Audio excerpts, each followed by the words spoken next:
E vou dar início, tá, pessoal, apresentando a professora Socorro.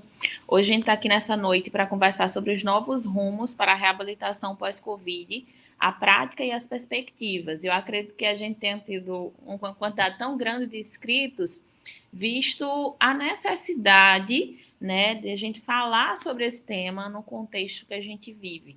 A gente sabe que a gente passou por uma fase de recuperar muitos doentes, tirar muitos pacientes do hospital, e agora o nosso maior desafio é reabilitar e retornar esse paciente de volta à sociedade. Principalmente para quem é do Ceará, a doutora Socorro não precisaria de apresentações, todo mundo conhece, todo mundo admira o trabalho, mas a gente sabe que aqui a gente tem pessoas de todo o Brasil assistindo.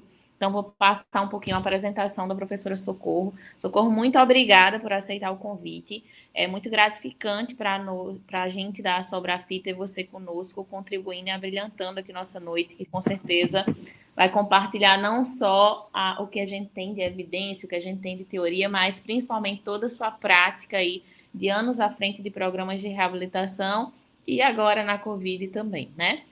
Então, a professora Socorro, ela é especialista em fisioterapia cardiorrespiratória pela Universidade de Fortaleza, mestre em Ciências Fisiológicas pela Universidade Estadual do Ceará, doutora em Ciências da Reabilitação pela Universidade Federal de Minas Gerais, é docente do Centro Universitário Estácio do Ceará, é fisioterapeuta do serviço de transplante e insuficiência cardíaca e da unidade de pós-operatório do Hospital de Messejana, é coordenadora do Programa de Reabilitação Cardíaca do Hospital de Messejana, aqui no Ceará, e é coordenadora do Serviço de Fisioterapia do Hospital Estadual Leonardo da Vinci, aqui também no Ceará, em Fortaleza. Socorro, seja muito bem-vinda. Eu vou lhe deixar à vontade agora para você compartilhar toda a sua experiência, todo o seu conhecimento conosco. Queria agradecer o convite da Sobrafir, a acolhida da doutora Fernanda, da minha colega aqui local, querida Ana Irene, que tem dado uma contribuição enorme aqui durante a pandemia, né? Então, fico muito feliz de estar aqui e espero poder acrescentar algo mais sobre essa reabilitação no pós-Covid. Tá? Eu vou só pedir licença, Socorro, que eu esqueci de avisar, só para o pessoal que está mandando perguntas. Podem mandar perguntas à vontade. A gente vai salvar todas as perguntas, tá? E aí, no final, quando a Socorro finalizar a apresentação, eu vou ter a lista de perguntas para a gente debater aqui. Então, podem fazer no decorrer da apresentação dela. Eu vou estar salvando todas e no final a gente fala. E, mais uma vez, sejam todos bem-vindos, tá? Pronto, pode voltar. Tá bom. Então, eu vou compartilhar minha tela, Ana. Só um minuto só.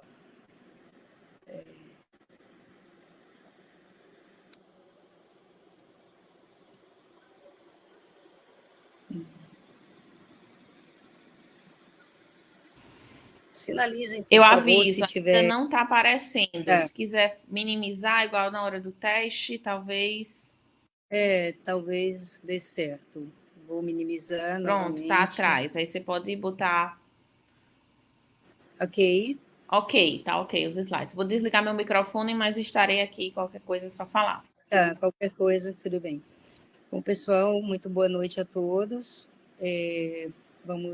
Minha apresentação é focada um pouco na questão da reabilitação pós-Covid, mas antes de tudo eu gostaria de fazer uma breve introdução sobre a Covid-19, né? Essa doença desconhecida que efetivamente nos pegou de surpresa, né? No início do ano passado, de 2020, uma doença que a princípio aparentemente era uma doença pulmonar, né? E que com o passar dos dias e fomos descobrindo, né, cada vez mais surpresas em relação à fisiopatologia e o acometimento além do sistema respiratório, né? Uma doença envolvendo várias outras, uma doença multissistêmica, né? Envolvendo, na verdade, o próprio endotélio vascular, os processos de hipercoagulação, culminando com hipóxia grave, né, em vários níveis, né, e fenômenos tromboembólicos, né. Essa doença, a evolução dela leva parte desses doentes a um quadro de insuficiência respiratória grave. Essa é uma figura clássica, né, que mostra aí o alvéolo, na verdade, com toda a cascata inflamatória, né, na verdade, alterações vasculares, né, na verdade, mostrando todo o envolvimento inflamatório grave dessa doença, né, que se mostra nas imagens como, na verdade, imagens em vidro fosco, né? Essa imagem, ela tende, nos casos graves, né, a se manifestar e evoluir com acometimento bilateral dos pulmões, né, levando ao paciente a quadro com envolvimento, como eu falei, de vários sistemas e, na verdade, uma característica importante, que é a linfopenia, o envolvimento de outros, como, por exemplo, lesões do sistema nervoso central periférico, lesões cardíacas, renais. Muitos desses doentes evoluem com insuficiência renal, lesão hepática aguda, arritmias cardíacas, né? Essa cascata inflamatória de liberação de citocinas, né? Elevação de outros marcadores inflamatórios, né? E coagulopatia e choque, né? Então, uma doença que tem uma fase inicial com a replicação viral, né, seguida de uma fase com ou sem hipóxia, e isso se ampliando para uma terceira fase de hiperinflamação, uma fase grave, né, da SARA, com necessidade de ventilação mecânica, com necessidade de bloqueio neuromuscular, pacientes que muitas vezes não respondem à terapia ventilatória clássica, né, a ventilação mecânica seguida de pronação, e muita parte desses doentes evoluem para a necessidade de ECMO, né? Então, vários locais, vários estados brasileiros tiveram a oportunidade, aqui no Ceará, um dos hospitais, que é o Hospital Regional da Unimed, teve um grande volume de pacientes, né, que evoluíram com a possibilidade de aplicação, de submissão desses pacientes a ECMO.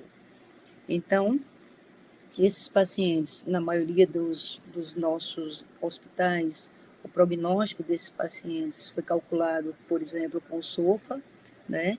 O SOFA envolve a necessidade de você ter alguns parâmetros, além da FO2 e a PaO2, mas naturalmente a dosagem de plaquetas, bilirrubina, o score de Glasgow, a pressão arterial média, a necessidade ou não de usar vasopressores, creatinina, e esses pacientes com SOFA acima de 10 eram pacientes com alta chance, alta possibilidade de morte, né?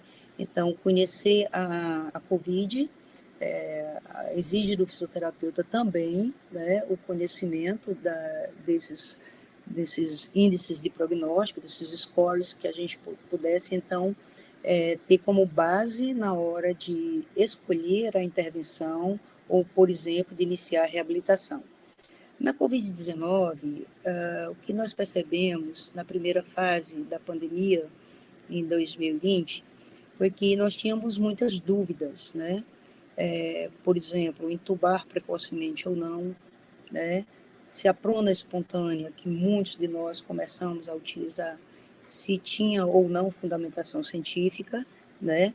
A ventilação mecânica, a ventilação não invasiva, a princípio, nos primeiros momentos da pandemia, o risco e o medo de contaminação devido à contaminação ambiental era extremamente importante, e a ventilação não invasiva ficou em alguns serviços, eu diria que muitas outras formas, né, de ajudar esses pacientes, nós, pelo próprio medo ou pela falta de insumos para atender em larga escala, né, isso tudo ficou, no primeiro momento, sem a utilização. Quando começamos a utilizar a ventilação não invasiva, começou outra dúvida, né? Aplicar CPAP ou aplicar bilevel. Então, sempre aquela ideia de que o modo ventilatório, quer fosse de ventilação invasiva ou não invasiva, a gente poderia ajudar ou não, né? A PCILI, ou seja, a lesão induzida pelo esforço, estava sempre nos rondando, né? Então, somente mais recentemente, agora em 2021, alguns documentos, como por exemplo esse documento do Lancet, um suplemento onde ele na verdade, dispõe de informações sobre a aplicação de VNI, o CPAP, o Bilevel ou o autofluxo em diferentes condições, e você percebe que não existe consenso, mas existe algumas recomendações de que essas medidas elas fossem utilizadas, por exemplo, o Bilevel apenas para os pacientes hipercápricos, né? E que depois a gente foi recebendo essas publicações e mostrando, por exemplo, algumas que mostravam que a posição prona espontânea, que provavelmente não teria efeito, né? E a gente sabe que esses doentes, quando são pressurizados com pressão positiva e pronam, a gente tem todo o efeito positivo da pronação, como é no caso aqui, que nós aplicamos a posição prona em pacientes com o capacete e com grande melhora, né? E o tempo de intubação também, que é aquela história da precocidade, que muitos pacientes, a gente sabe que a mortalidade no Brasil foi altíssima, acima de 80% nas UTIs brasileiras, e que esse tempo de intubação, intubar precocemente ou não, foi durante muito tempo, muitos pacientes foram intubados muito precocemente, e depois os estudos mostravam que valia a pena esperar um pouquinho. Então, tudo eram muitas dúvidas, né? E o grande foco da Covid-19 está ainda em foco e deve continuar em foco, né? A ventilação protetora, os bandos de PAV, a posição prona e a mobilização precoce. No ano passado, dos primeiros meses da pandemia, alguns serviços se preocuparam com em colocar em prática a ação da mobilização precoce. No caso, aqui no Hospital Leonardo da Vinci, isso é nós colocamos ainda em julho do ano passado, passado aquele período mais crítico, a gente colocou como um dos indicadores de qualidade do nosso serviço a taxa de adesão ao protocolo de mobilização precoce.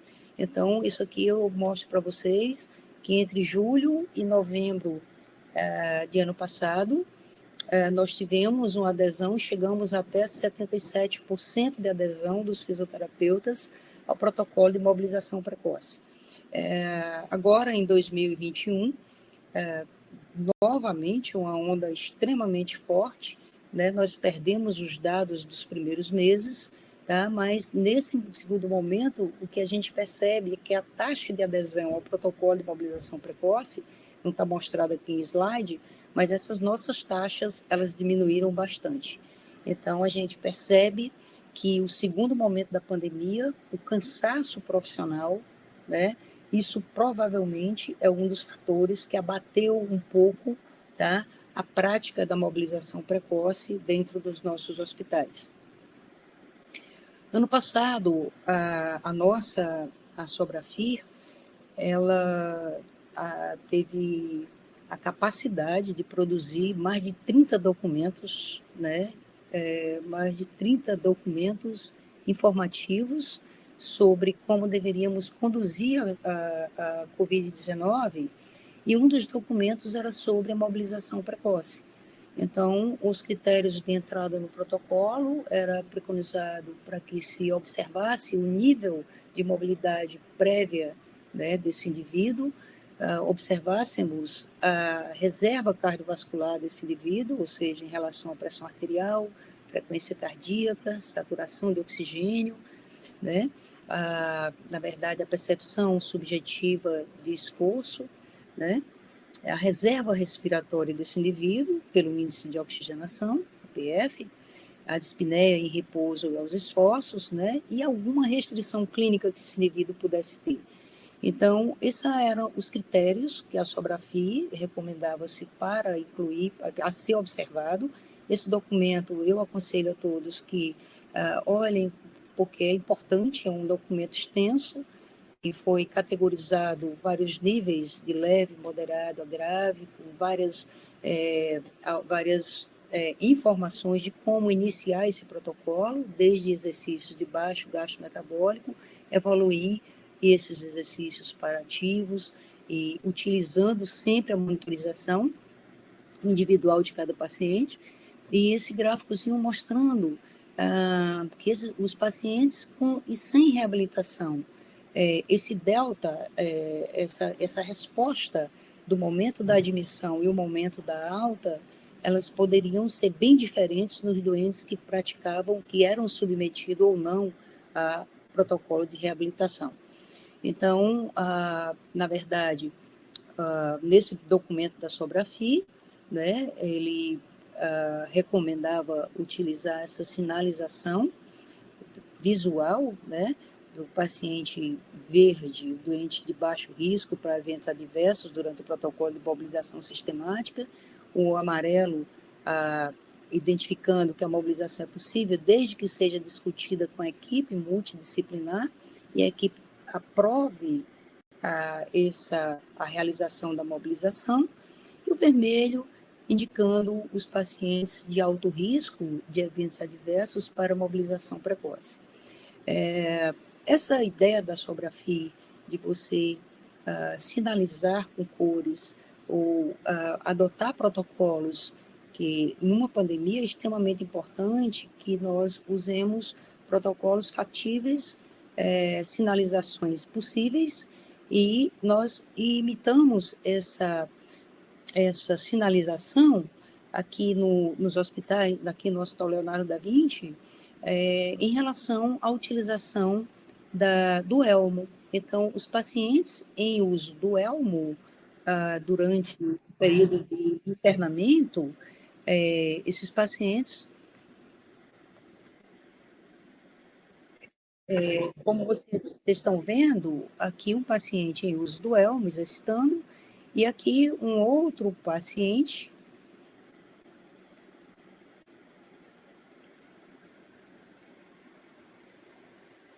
então, aqui um outro paciente com trabalho respiratório bastante afetado, né?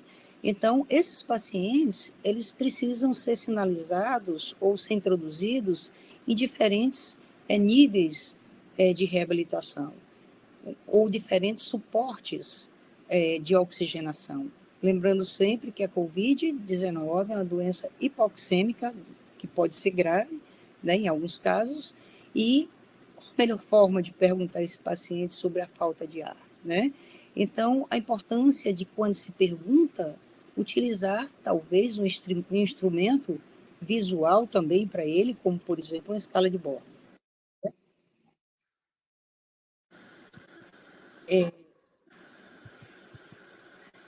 Então, um instrumento como, por exemplo, a escala de Born. Aqui a escala está completa, mas o que a gente usa habitualmente em vários níveis de atendimento ambulatorial, com doentes com a cognição menor, a escala modificada de 1 a 10. O que é mais importante é que, independentemente do instrumento que você utilize, você saiba identificar com esse instrumento qual o nível, né, de percepção que poderia indicar, tá, o nível de esforço que você está submetendo o seu paciente. No caso da escala de Borg entre 6 e 20, a gente normalmente, a depender do nível de reabilitação que você faz, tá, você pode querer situar esse doente aqui no ligeiramente cansativo, que seria aqui entre 12 e 13, ou relativamente fácil aqui no 11, e percebendo que quanto mais você avança, mais próximo você está da exaustão, e provavelmente você também estaria acumulando lactato nesse momento. Sobre também essa questão da reabilitação, como começar e que teste utilizar, tá? Eu acredito que tenha sido uma preocupação de todos qual teste utilizar, por exemplo, no ambiente hospitalar, para iniciar uma reabilitação durante essa fase intermediária da COVID ou na fase pré-alta desse paciente. Tá? Aqui no Hospital Leonardo da Vinci, a época, na primeira onda, aconteceu também a coleta de dados de uma pesquisa de mestrado, de um aluno de mestrado aqui da Universidade Federal do Ceará, uma colaboradora, fisioterapeuta aqui do Leonardo, e que a pesquisa envolvia o teste de cadeira, o teste de sentar e levantar, né? Então, este é um teste que deve, e nós tivemos o cuidado depois de fazer uma ficha de acompanhamento para esses doentes, e anexamos aqui ao lado a escala de Borg de 0 a 10, né? Para que o participante pudesse categorizar o seu nível de esforço após o teste, tá? E você pudesse, então, transformar esse número de repetições em 1 minuto que esse doente atingiu, né? Ou numa métrica que você pudesse utilizar para categorizar esse doente, o tamanho da limitação desse doente, e pudesse, então, indicar uma carga de exercício mais adequada. No pós-Covid, ou seja, no pós-alta hospitalar, nós sabemos que é uma doença multissistêmica, né? Que afeta não somente o sistema respiratório, mas outros sistemas também, como eu vou falar logo mais, né? Então, o sistema respiratório, nós sabemos que esses pacientes que evoluem com fenômenos tromboembólicos, muitas vezes imperceptíveis com trombos, né? E hipoperfusão, provavelmente esses pacientes, eles evoluem para uma fase ou nessa fase pós-Covid, pós-alta hospitalar, com alguns déficits, né? Que nós não sabemos exatamente quais ainda, né? Mas uma das coisas é que esses pacientes com uma grande área de acometimento pulmonar provavelmente apresentam distúrbio respiratório ventilatório restritivo persistente, né? A fibrose pulmonar, dispneia e fadiga aos esforços ou mesmo às atividades habituais, a perda da qualidade de vida, né? E muitos desses pacientes necessitam de anticoagulação por tempo prolongado devido ao alto risco, né, de fenômenos tromboembólicos, né? Então, em 2019, essa coorte prospectiva, né, envolvendo 131 pacientes com Covid-19, mostrou que 40% dos casos tinham sintomatologia no momento da alta, né? Como, por exemplo, tosse, fadiga, expectoração, opressão, dispneia, dor no peito e palpitação. Interessante que chama a atenção em alguns artigos é que a gente sabe que a Covid-19 é uma doença que, na fase aguda, a tosse é uma tosse seca, é uma tosse não secretiva, né? Mas nós sabemos também que é uma doença que a permanência hospitalar nesses doentes que permanecem em ventilação mecânica, ela bate as 3 semanas, né? Muitos pacientes permanecem por 4 semanas. Então, no mínimo, às vezes, 3 semanas de intubação. Então, é claro que quando pensamos nessa questão da hipersecreção, da expectoração, deve-se lembrar que esses doentes, no ambiente hospitalar, também são acometidos, né, de infecção secundária, de infecção muitas vezes por germes multiresistentes, né? Então, mesmo após a alta, esses pacientes, além da fadiga, do cansaço, muitas vezes podem realmente apresentar expectoração, a depender do nível de cuidado também que tenha no ambiente hospitalar. Em relação ao aparelho digestório, esse estudo clínico de 2020, de uma revista de nutrição, mostrou, numa corte de 32 casos, descreveu a eficácia de um protocolo nutricional na melhora da desnutrição em 32 de 50 pacientes hospitalizados, que 90% desses pacientes apresentavam disfagia, né? E provavelmente isso se deve à neuropatia vagal, ou seja, da intubação prolongada, e que, na verdade, muitos de nós podemos ver que também uma grande quantidade de pacientes traqueostomizados, e isso, desde já implica de que a reabilitação desses pacientes ela deve ser não somente voltada para a reabilitação muscular, ou a reabilitação focada no exercício, com a fisioterapia, com a educação física, mas envolver também outros profissionais, como a nutrição e a fonoaudiologia. Comprometimento cardiovascular também, se mostra que esses pacientes apresentam miocardite aguda, algumas lesões isquêmicas, como, por exemplo, infarto agudo do miocárdio. A gente pode ver vários pacientes, né, com comprometimento, pacientes que antes que já tinham lesão miocárdica, aliás, que já tinha lesão isquêmica, e outros pacientes que não tinham nenhuma história de lesão isquêmica anterior, né? E esses pacientes, eles experimentam, como tantos outros, né, a sarcopenia e a fadiga. Então, o comprometimento cardiovascular do paciente sabidamente ou previamente que já tinha doença isquêmica e que infarta durante a COVID, então a gente sabe que tudo isso é potencializado, né? E a reabilitação cardiovascular é um ponto, eu diria, crítico no Brasil e no mundo, né? Então, a reabilitação cardiovascular nós devemos, independentemente da COVID, né? É um foco que deva ser fortalecido, né? Ao longo da trajetória ou dessa busca da fisioterapia, da nossa Asobrafir, de todos os fisioterapeutas brasileiros, em busca de fortalecimento dos programas de reabilitação. Da mesma forma, o comprometimento neurológico, ou seja, a fraqueza muscular periférica, acompanhada de sarcopenia, acometimento sensorial, as miopatias, encefalites, e eu diria que um ponto importante também da COVID é a polineuropatia do doente crítico.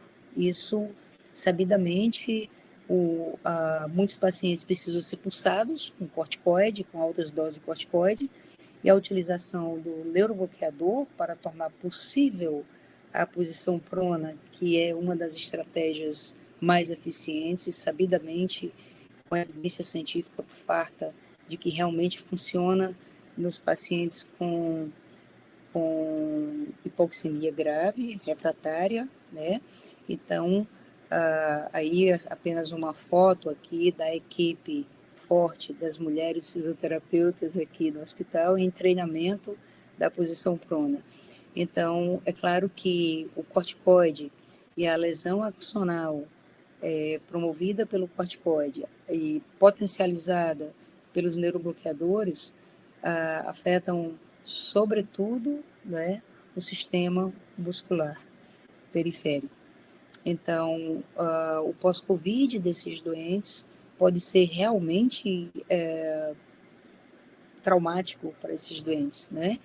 Então, todos nós, ou a maioria de nós, tem alguma história para contar, ou de algum paciente, algum parente, algum amigo, né, que sobreviveu à Covid, né, e teve um longo percurso a seguir, dependendo de programa de reabilitação, para recuperar todas essas perdas. Então, assim, quando essa minha fala inicial, eu permeei o que tem na literatura com um pouco do que fizemos na prática, seguindo, né, alguns roteiros, eu diria que já tínhamos em mente por viver nesse mundo da reabilitação, né? Mas existe realmente evidência científica, né? O que significa essa prática baseada em evidência? Então, na verdade, a prática baseada em evidência, ela representa, eu diria que o princípio fundamental na prestação dos cuidados de assistenciais que nós prestamos, né? E que, na verdade, tudo isso depende da nossa capacidade de fazer escolhas baseadas nas melhores evidências atuais. Então, essa é uma frase interessante, forte, e que realmente eu acredito que, para nós que trabalhamos com reabilitação, nós devemos realmente pautar a nossa prática, né, nessa questão da evidência. Agora, na verdade, tudo que a gente faz buscando resultado, a gente precisa utilizar instrumentos de avaliação, não somente para pesquisa, mas para a tomada de decisões na conduta clínica, nas nossas decisões. Precisamos usar um instrumento de medida, por exemplo, para verificar a eficiência das nossas intervenções, né? E, por fim, tudo que a gente usa como instrumento para fazer uma medida no sentido de melhorar o serviço, a gente assegura a qualidade desse serviço. A gente, a gente dá responsabilidade aos profissionais nessa busca, né, dessa prática focada, né, na evidência científica. Então, as avaliações e reavaliações, elas são extremamente importantes para a sustentabilidade e melhoria contínua de qualquer serviço de reabilitação, né? Então, qual o objetivo primário de um tratamento? É você obter uma mudança positiva na condição de saúde do paciente, qualquer. Que ele seja um paciente pós-Covid, ou que seja um paciente com DPOC, um paciente com insuficiência cardíaca, né? Seja qual for o tratamento, né? O que se busca, né, é uma mudança de condição de saúde do doente, né? Então, a medida inicial e final, ou seja, quer seja de um teste de caminhada, quer seja de um teste incremental de marcha controlada, ou quer seja uma medida verificada através da percepção subjetiva do esforço, qualquer que seja ela, essas ferramentas, de preferência, elas devem ser validadas, elas devem ser confiáveis e elas devem ser responsivas, né? Ou seja, a ferramenta ela deve ser capaz de detectar essa mudança clínica ao longo do tempo, né? Então, quando a gente incentiva essa busca de alguma ferramenta para se utilizar na avaliação desses doentes, né? Aí vem a pergunta, né? Quais as consequências que decorrentes da doença, ou seja, qual o tratamento que eu devo propor para esse meu paciente pós-Covid? Quais as evidências atuais sobre a reabilitação de pacientes no pós-Covid-19? Né? Então, essas perguntas são feitas a cada instante. Quais os instrumentos podem ou devem ser utilizados para avaliação dos pacientes pós-Covid-19? Então, isso é uma pergunta que se fez o tempo todo, né? Aqui nós trabalhamos num hospital estadual, um dos poucos hospitais brasileiros que foi preparado para ser referência, ou seja, para atender exclusivamente Covid-19. Então, o hospital é um hospital que hoje tem quase 300 leitos, né?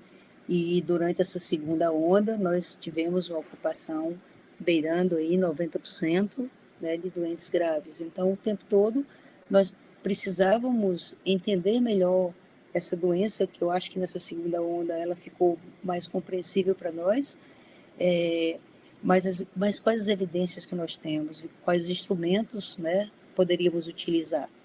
Então, em 2020, então eu estava nessa busca dessas evidências para trazer alguma coisa para vocês hoje, que não é fácil trabalhar, estudar e, ao mesmo tempo, compartilhar o conhecimento. E nessa busca, encontrei essa única revisão da Cochrane do ano passado, né? Foi uma revisão que ele buscou exatamente sintetizar, né? Quais eram na verdade, quais eram os danos que essa doença poderia trazer e que evidência teriam, o que tinha, né, na literatura, né? Esse é o fluxograma do estudo, né? Em que foi feita uma síntese de 36 estudos, né? Incluindo relatos de caso, estudo de caso controle, série de caso, coorte retrospectiva e um único ensaio clínico. Então, é onde a gente queria chegar. Então, no meio da pandemia, é muito difícil você ter evidência forte, né? Muito se produziu, a quantidade de estudos e de trabalhos científicos que poderão sair nos próximos momentos, né? Mas que a gente sabe a fragilidade desses dados, visto a forma que foram coletados frente à pandemia. Então, será que esse estudo da Cochrane ele mostrou que se esses pacientes eles apresentavam sequelas permanentes, né? Então, nenhum desses 36 estudos relatou dados sobre sequelas permanentes ou complicações de início tardio na Covid-19, né? Também, esse estudo foi de ano passado, as evidências eram de baixa qualidade, né, sobre a eficácia de qualquer intervenção de reabilitação para promover a reabilitação funcional. E também mostrou que para você ofertar a reabilitação existe um substancial aumento de recursos, tanto de pessoal e de equipamento, que é necessário para a reabilitação, né? Nessa revisão da Cochrane, eles conseguiram focar nesses comprometimentos respiratórios, neurológicos, cardiovasculares, né? E no final ele confirma que a Covid-19 ela tem um impacto muito importante na saúde, na condição de saúde.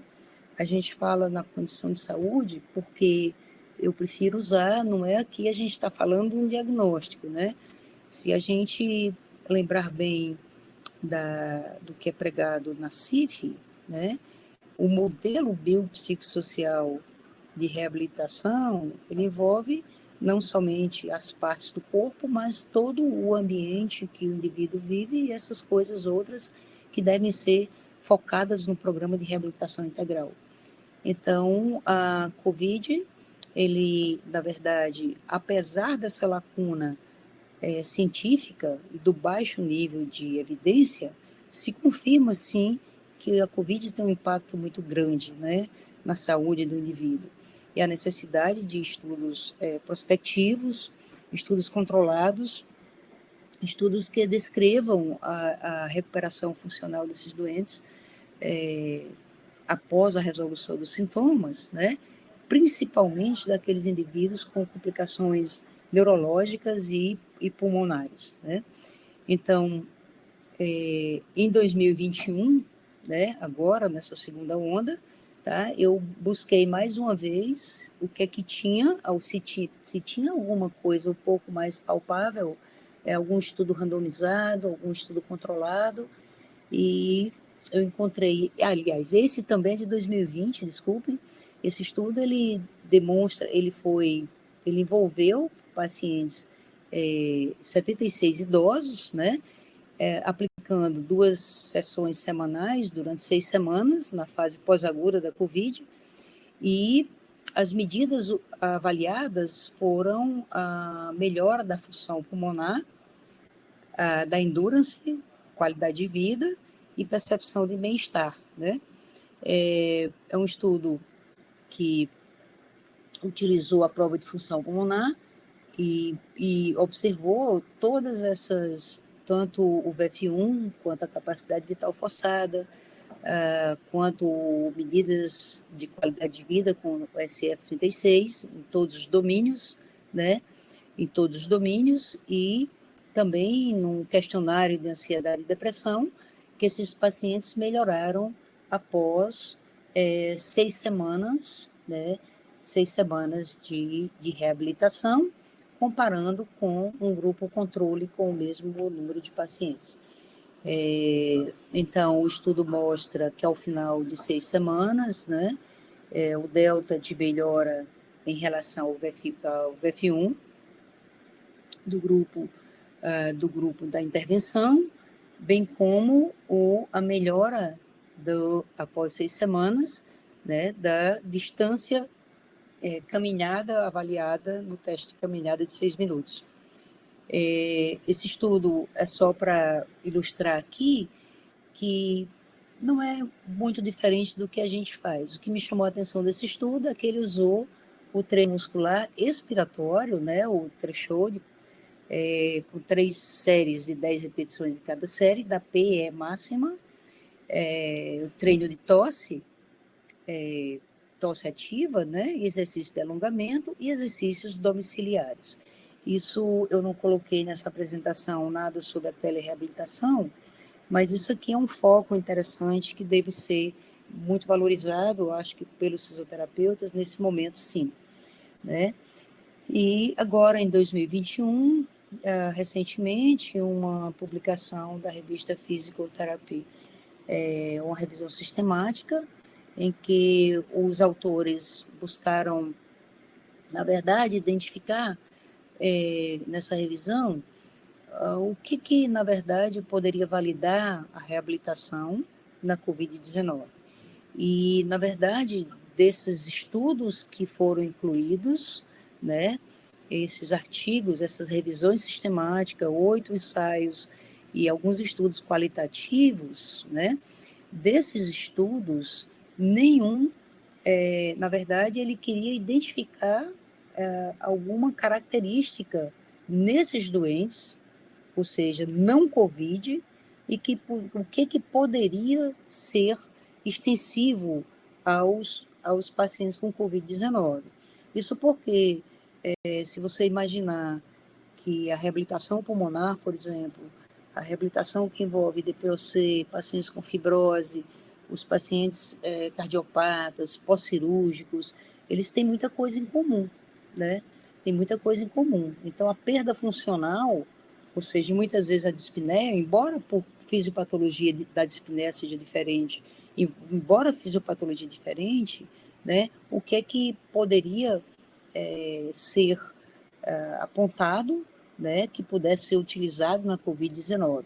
Então, na verdade, nessa revisão, ela não encontrou nenhum estudo abordando essas nossas perguntas, né, de uma forma mais específica, que pudesse ser aplicado. Então, eles envolveram 24 revisões sistemáticas, uns ensaios, envolvendo programas de exercícios progressivos, mobilização precoce e diversas intervenções em UTI, né?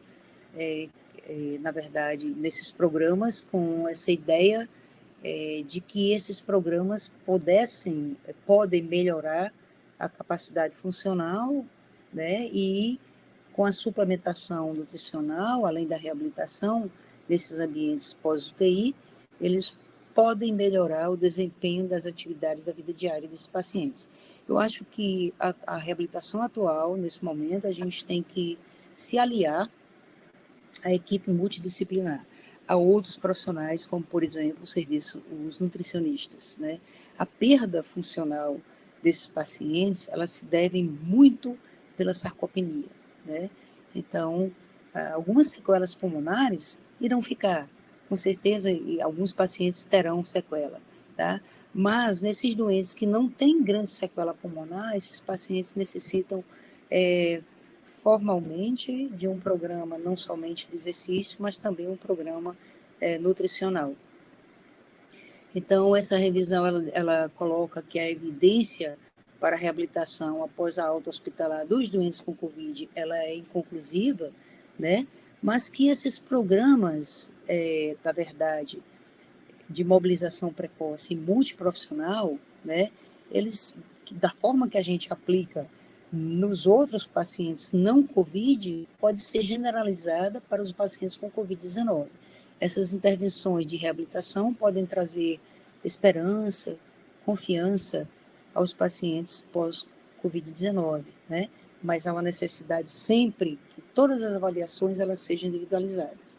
Isso, como eu falei anteriormente, os pacientes com Covid-19, a Covid é uma doença sistêmica, né? E muitos desses doentes, eles já tinham comorbidades, como, por exemplo, cardiovasculares, respiratórias, né? E que com a Covid isso só foi potencializado. Então, aqui eu gostaria de falar um pouco, rapidamente aqui, da prática e da experiência local, né, do Hospital de Messejana. O Hospital de Messejana é um hospital da rede pública, é um hospital do SUS, tem um programa de reabilitação pulmonar já maduro, com mais de 20 anos, e nesse momento o programa de reabilitação do Hospital de Messejana, ele se voltou para a reabilitação pós-Covid, né? Então, é uma iniciativa recente, mas que já tem 30 pacientes pós-Covid envolvidos nesse programa, conforme vocês estão vendo aqui nessas imagens, né? Alguns pacientes necessitam de utilização de oxigênio, alguns pacientes utilizam, inclusive, o alto fluxo durante a atividade aeróbica em esteira, né? Pacientes usando treino muscular, com Power Brief, e exercícios também já utilizando carga, né? O tempo de tratamento desse protocolo do Hospital de Messejana são 10 semanas, alguns podem permanecer por mais tempo, a depender do desempenho e da necessidade de melhorar o condicionamento. O protocolo, ele envolve exercícios aeróbios em esteira e bicicleta, exercícios com resistência, suporte de oxigênio é ofertado para esses doentes que têm uma possibilidade ou que desaturam durante o teste de caminhada de 6 minutos, certo? As aulas educativas para a mudança de hábito, porque esse é um momento também não somente de educar as pessoas que sofreram, que foram acometidas pela Covid-19, mas a mudança de hábito, ela é sempre benéfica para a vida saudável, né? Então, a reabilitação, para ter acesso inicial ao programa de reabilitação, os pacientes necessitam do encaminhamento médico, uma avaliação da hipoxemia e necessidade de oxigênio suplementar. É claro, o teste atualmente praticado para a introdução no programa é o teste de caminhada de 6 minutos. Então, esses pacientes que desaturam durante o teste, eles necessitam de suporte de oxigênio. A avaliação na médica do programa, ela faz uma avaliação, e esses pacientes que têm qualquer instabilidade cardíaca, quer seja uma alteração no ecocardiograma ou no eletrocardiograma, esses pacientes são encaminhados para uma avaliação cardiológica para que possa retornar à reabilitação. E a monitorização é feita pela escala de Borg, a percepção subjetiva de esforço, e pela saturação de oxigênio. Então, a sarcopenia e a fragilidade desses pacientes, eles são naturalmente envolvidos em diferentes níveis de esforço, a depender do grau de limitação desses pacientes. Nós sabemos que muitos são os testes que se usa hoje nos programas de reabilitação não COVID, como, por exemplo, o teste de caminhada de 6 minutos, o teste de caminhada de 2 minutos, o chuta o teste de cadeira de 1 minuto, o 1RM, e o padrão ouro, que é o teste cardiopulmonar de esforço. Porém, nos programas hoje, como eu falei, aqui no Leonardo da Vinci, na fase intra-hospitalar, a gente utiliza o teste de sentar, levantar na cadeira de 1 minuto, e no programa de reabilitação do Messejana, o teste de escolha é o teste de caminhada de 6 minutos. Esses dados que eu estou mostrando aqui, a coordenadora desse projeto do programa de reabilitação, a professora Tereza Murano, né, a quem eu já deixo aqui, né, a gratidão, né, por enfrentamento, né, e por acreditar na reabilitação pós-Covid. Aqui, só um minuto, aqui, vou passando aqui. Lembrar que a Covid-19 é uma doença hipoxêmica. Provavelmente a oximetria durante o esforço pode ajudar na avaliação da hipoxemia na Covid-19, né? Provavelmente sim, isso é o que mostram alguns artigos. A oximetria de pulso, seja em repouso ou no teste de esforço, ela não substitui a avaliação clínica completa, por isso é importante a avaliação multidisciplinar. Um teste normal não necessariamente indica que o paciente que está tudo bem, por isso que cada domínio deve ser avaliado pelo especialista, né? E alguns trabalhos mostram que a hipóxia de esforço de 3% ou mais, né, ela pode ser um achado significativo, mesmo quando é pequeno, você pode necessitar de uma investigação adicional. Para concluir essa apresentação, né, as pesquisas, na verdade, como eu tentei mostrar aqui para vocês, provavelmente deve ter muitas outras coisas, mas o que a gente percebe é que a escassez da evidência, ela nesse momento, ela é compreensível o esforço que os pesquisadores fizeram para publicar, para orientar. Tudo que se foi publicado foi aproveitado de alguma forma, né? As publicações que vieram da China, da Itália, né? Que agora começam a aparecer as publicações brasileiras, né? E tudo isso necessita de que a gente fortaleça essas evidências, né? Para que a gente possa ter intervenções mais eficazes após a alta desses pacientes, né? E uma dica é que essas pesquisas sejam centradas em ponto específico.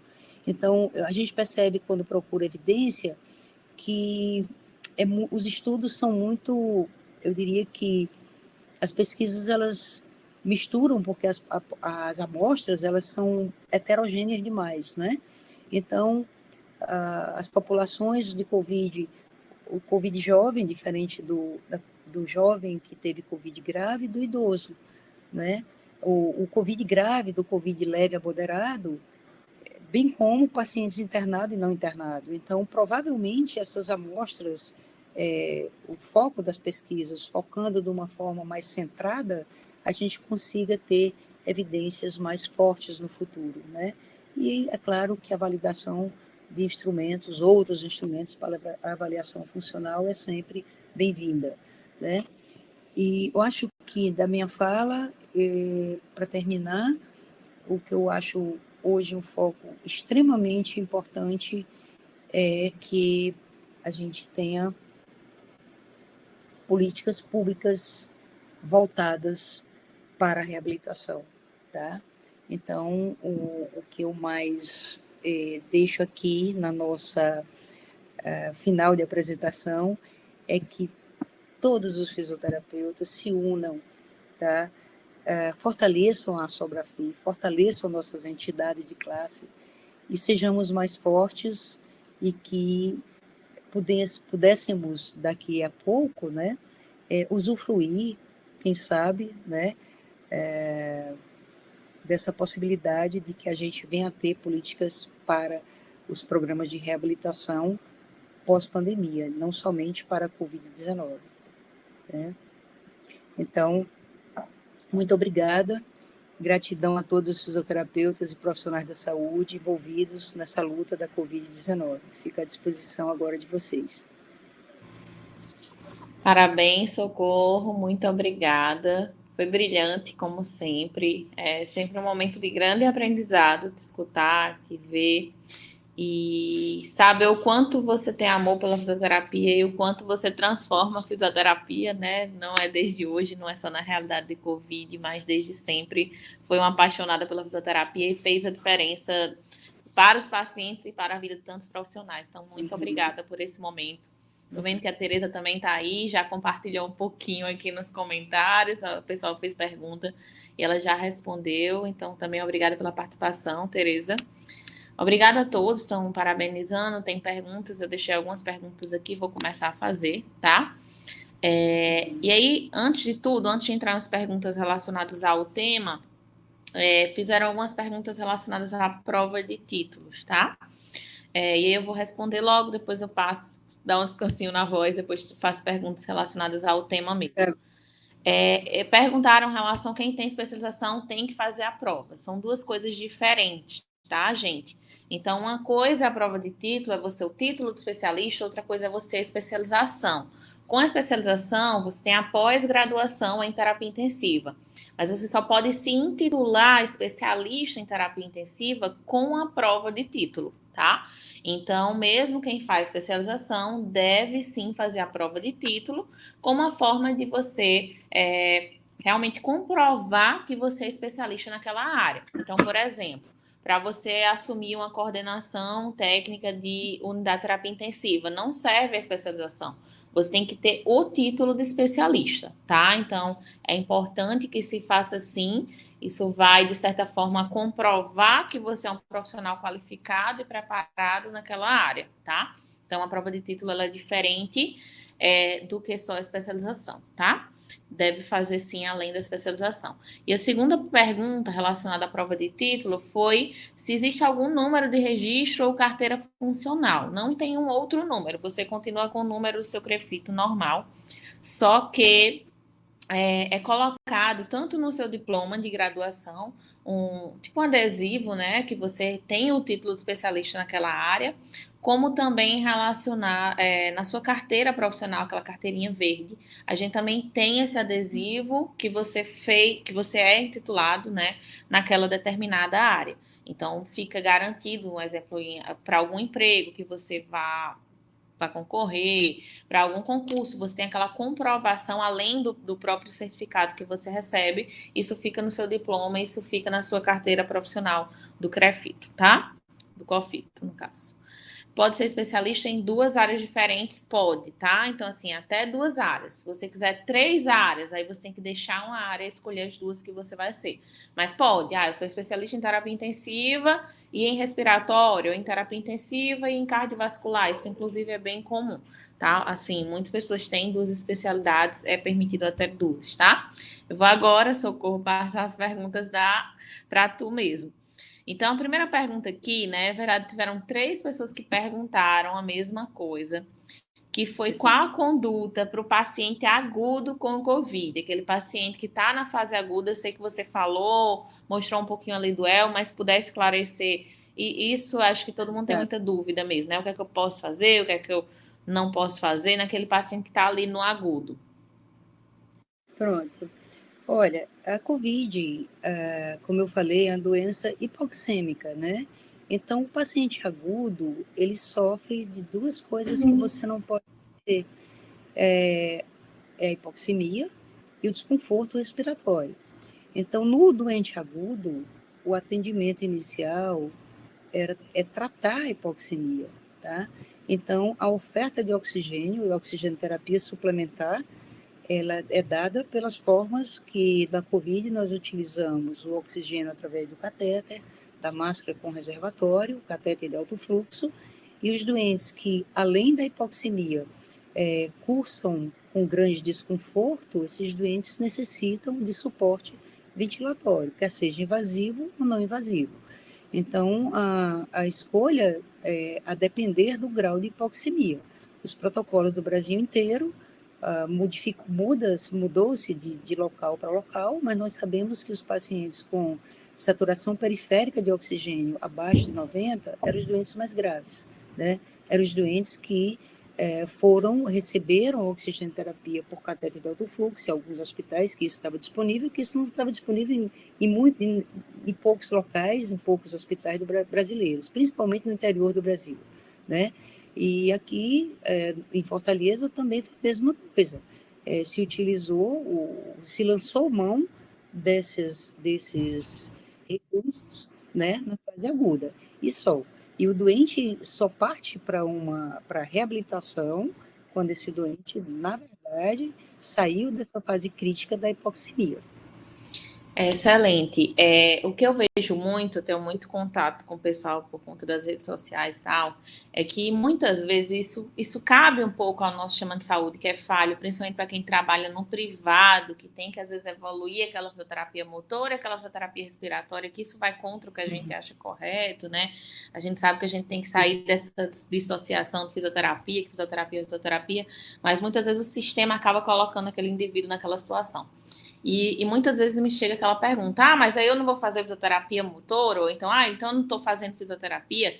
E não é isso, né? A nossa fisioterapia vai desde a avaliação, e a gente precisa dessa avaliação para identificar qual o problema, né? Traçar um diagnóstico funcional desse paciente e traçar a nossa terapia baseado naquele diagnóstico funcional que a gente estabeleceu.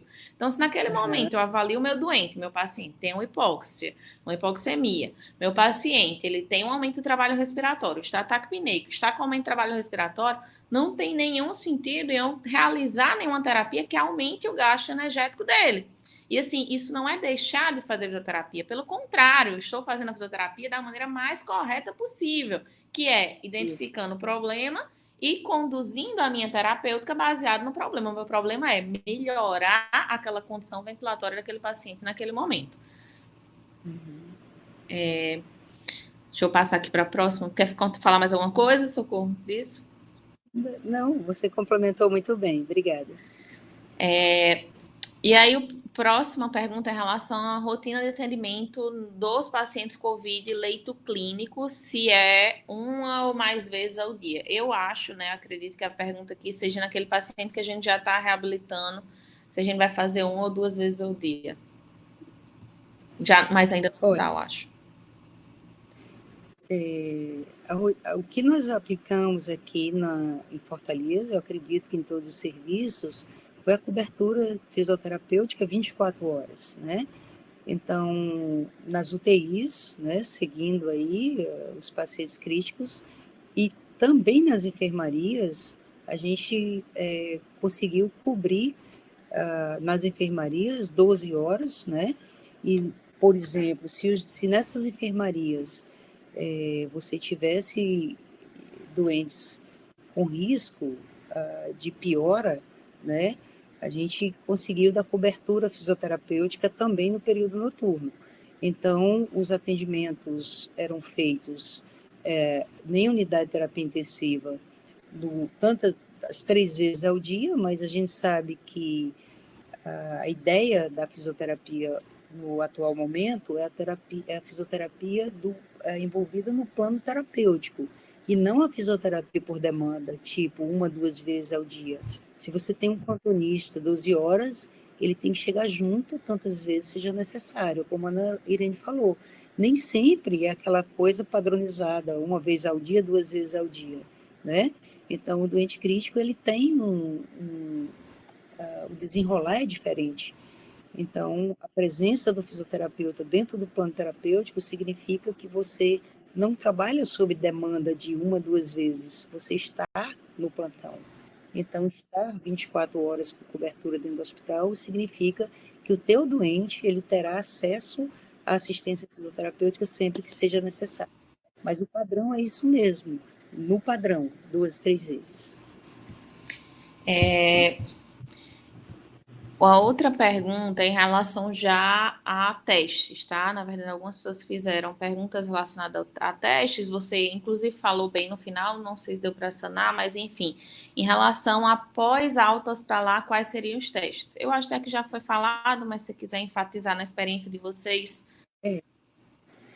A gente tem usado, no Messejana, nós utilizamos 2 tipos de teste, que é o teste de caminhada de 6 minutos e o shuttle walk test, que é um teste incremental de marcha controlada. O que nós percebemos é que no pós-Covid, na reabilitação, nós, por exemplo, semana passada tivemos um caso de um paciente que teve Covid em março. Ele tinha um ecocardiograma, um Covid assim, com pouquíssimos sintomas muito leves, em março. Ele tinha um ecocardiograma em dezembro, com a fração de ejeção de 60%. Fez consulta médica, teve Covid em março, fez consulta médica agora em junho e foi encaminhado para reabilitação. E quando chegou para nós, chegou com um ecocardiograma e com a fração de ejeção de 34%. Então, ou seja, foi o Covid, né? Ou o paciente, porventura, o paciente tomando toda a medicação regularmente. Então, nós optamos por fazer com ele um teste de caminhada e não o shuttle teste. O shuttle é incremental. Então, por isso, a avaliação ela deve ser individualizada. Como nós não sabíamos, na verdade, o tamanho do comprometimento dele, a perda dele funcional, então optamos por um teste de demanda livre e não um teste incremental como o shuttle. A outra pergunta é em relação a os instrumentos que o fisioterapeuta tem utilizado no hospital. Eu acho que, assim, acho que pelo que você falou, até tentar levantar, né? Mas isso. Acho que por conta de recursos também, né? Lógico, quando a gente tem recursos, a gente usa um dinamômetro para avaliar a força, né? A gente usa, às vezes, alguma escala de funcionalidade. Tem hospitais que usam PERFIT, tem hospitais que usam FSS. Não sei se na sua realidade você usa mais algum. Fora o teste doentes de enfermaria, o cicloergômetro também é uma grande ajuda. Nós utilizamos aqui, sim, para os doentes com a melhor condição, pode ser utilizado o cicloergômetro também. Certo. E aí, gente, depende muito justamente dessa questão do que tem de arsenal, né, para avaliar. Então, assim, se no seu hospital já tem um manovacômetro, você consegue avaliar a força muscular respiratória do paciente já no ambiente hospitalar, avalia. Se tem dinamômetro, você avalia já a força muscular periférica. E quando não tem, a gente usa o que tem mais relacionado à estrutura, que sentar levantar, às vezes um TUG dá para usar, né, um timer da Pen Go, alguns testes que não dependem muito de outros arsenais. O que eu vi nessas revisões, Anirene, é que o teste de sentar e levantar de 1 minuto, ele tem sido muito utilizado, porque é um teste que você não depende de nada, a não ser de uma cadeira de 40 centímetros de altura, né? E de praticamente a oximetria de pulso para você avaliar e os sinais vitais também. Então, um teste simples, com uma boa reprodutibilidade e que pode ser utilizado. Estão fazendo de novo a pergunta relacionada se o paciente está na fase aguda, mas ele não está desaturando nem está dispineico naquele momento. O que fazer? Olha, esse paciente não chegou em mim. O doente que está em fase aguda e não desatura, normalmente esses doentes eles ficam em casa, né? No hospital a gente tem os doentes que chegam no hospital, a maioria deles tem algum grau de hipossaturação, algum desconforto, alguma coisa. Então, esses doentes que têm COVID muito leve, que nem uma virose simples, né? Eu acredito que o retorno da atividade funcional ela seja muito espontânea, não dependa de muita coisa, não. Minha experiência aqui foi com doentes de uma gravidade maior, né? E praticamente eu não. Talvez eu não tenha compreendido bem a pergunta, né? Mas, Ana Irene, eu não sei se você pode ajudar nessa resposta. Se você teve esse tipo de doente. Eu também não tive. E eu acredito que talvez a pergunta seja para esse paciente domiciliar. Eu confesso que eu não tenho um embasamento para responder da forma talvez correta essa pergunta. Mas confesso também que tipo assim, pessoas próximas a mim que aconteceram, que tiveram acometimento, minha orientação ainda assim na fase aguda é ficar um pouco mais quieto, manter as atividades funcionais, lógico, né? Isso já é manter a sua funcionalidade, e depois você vai saindo daqueles dias piores, você começa a fazer a sua reabilitação. Mas eu não tenho embasamento suficiente para falar sobre isso, porque não é o perfil, nossa vivência é do paciente, o meu é só paciente crítico, né? Então, assim, a minha realidade é bem do crítico mesmo. Talvez eu tenha um exemplo que talvez possa ajudar. Foi um caso, inclusive, na minha família, né, que eu acompanhei em casa, uma pessoa muito próxima a mim, estava evoluindo, como a Ana falou, a orientação da gente era o repouso nessa fase inicial, e a paciente estava no 10º dia, e na minha visita habitual, né, eu percebi a paciente com uma frequência respiratória completamente diferente do dia anterior. Então, a paciente que estava no 10º dia, em casa, vinha com evolução satisfatória, em repouso, fazendo... E quando eu cheguei e observei a frequência respiratória visivelmente alterada, eu pedi para ela caminhar, tipo 10 metros, né? E no retorno, eu coloquei o oxímetro, ela fez essa pequena, curta caminhada, e o que é que eu observei? Uma queda importantíssima da saturação de oxigênio para 86%, e eu mesma levei essa paciente para o hospital. Então, esses pacientes, eles podem enganar, né? Então, deve ser respeitado a fase aguda, deve ser monitorado. Então, assim, fase aguda é ficar em repouso. Melhorou, testar a funcionalidade de perto, né? E se tiver alterações importantes, você tem que tomar condutas para isso. Aí tem uma pergunta relacionada à VNI no programa de reabilitação. A Tereza já respondeu, né? Por que usar a VNI? A Tereza já respondeu que alguns pacientes não conseguiam manter uma boa saturação mesmo na VNI, mas que eles usam também tanto VNI como alto fluxo. Acredito que já foi respondida a pergunta. E outra pergunta, se vocês tinham observado o grande impacto das alterações neurológicas, como alteração de memória, de concentração na reabilitação desses pacientes. Olha, na minha experiência, não. De memória, não. Tá? O que a gente tem observado muito é a perda mesmo, é a sarcopenia, né? É a fadiga. Alguns pacientes têm uma dispneia que demora alguns dias, algumas semanas, né? Eu mesma, quando tive Covid, passei algumas semanas cansando fácil quando subia a escada, nas minhas atividades habituais, né? Isso é bem evidente. Eu acredito que a última pergunta, Socorro, qual a relação da Guillain-Barré com a Covid? Olha, eu confesso para você que eu não li o assunto, tá? Não acompanhei nenhum paciente com Guillain-Barré, né? O que a gente teve aqui foi pacientes, na verdade, com comprometimento cardiovascular importante, né? A polineuropatia do doente crítico, mas Guillain-Barré não. Eu confesso que eu não levantei nenhum dado específico sobre isso. Eu também não. Já ouvi em algum canto o pessoal falando que existia alguma relação, mas não tive também nesse período de experiência da gente, do nosso hospital, nenhum caso, não. Eu acho que é isso. Acho que a gente respondeu as perguntas. Também tem muita gente querida aqui. Pedro, Carol, a própria Tereza, Esté tá aqui. Enfim, muita gente querida. E eu acho que a gente vai encerrar por conta do tempo, né? Senão recebemos carão do pessoal da Sobrafi, causa do tempo que encerra, senão pode encerrar naturalmente a nossa live se a gente exceder o tempo, tá?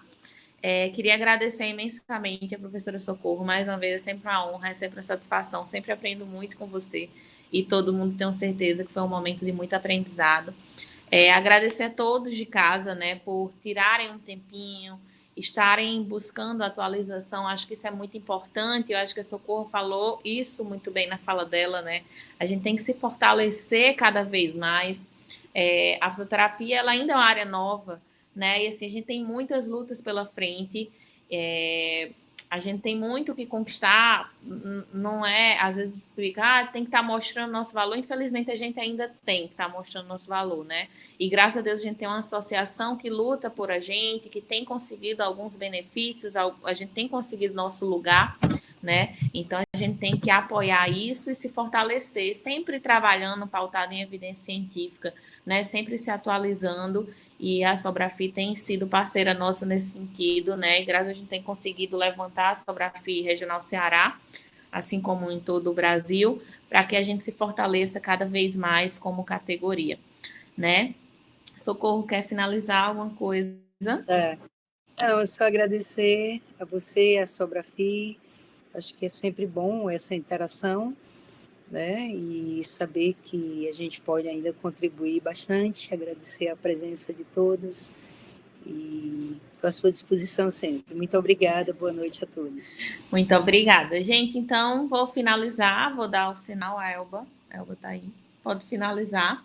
E mais uma vez, gratidão a todos que participaram, tá? Boa noite a todos e a gente se vê aí na próxima webinar que a gente vai divulgar aí no próximo mês para vocês, tá bom? Muito obrigada e boa noite.